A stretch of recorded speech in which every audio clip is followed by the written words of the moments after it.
certainly is or has been a policy of disconnection, hasn't there, in the church? The subject of disconnection is something which comes up. It's something that's very common in religion. It's also something that's very common in society.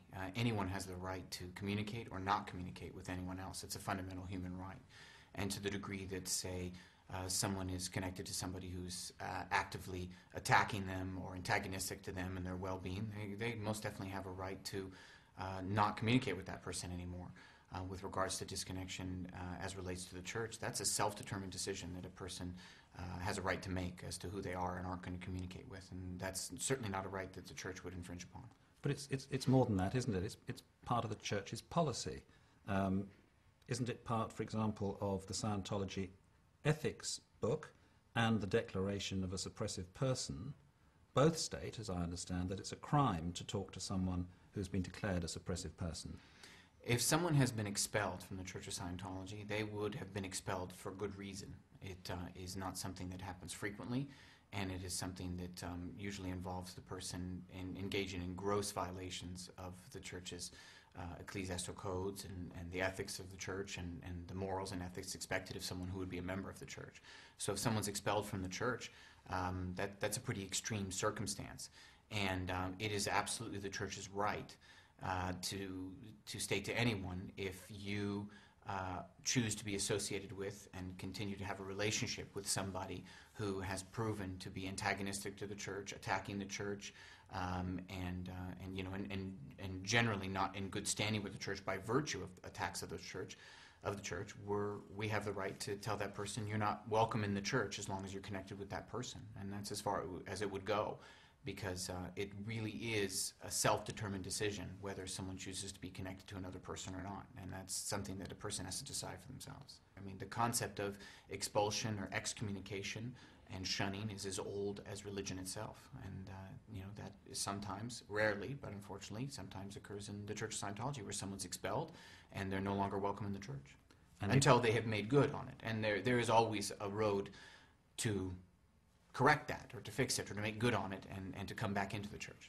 Does the Church, or do the Church's lawyers, employ private detectives?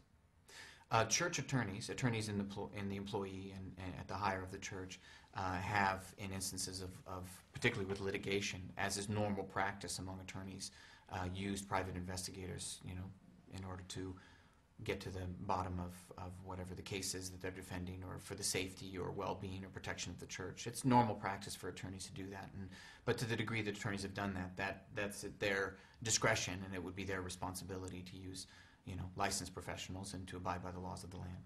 Well, do they tail people? We would have to ask an attorney of the Church, and I suspect that they probably wouldn't discuss it by virtue of attorney-client privilege. So I don't know. I don't even know how to answer that, because again, you're asking me a hypothetical question about a hypothetical situation with no specifics and no individual names and unnamed sources and anonymous information. I'm asking you in general terms whether these private detectives hired by church attorneys follow people they're interested in order to gather information. Do they follow them in cars or in other ways?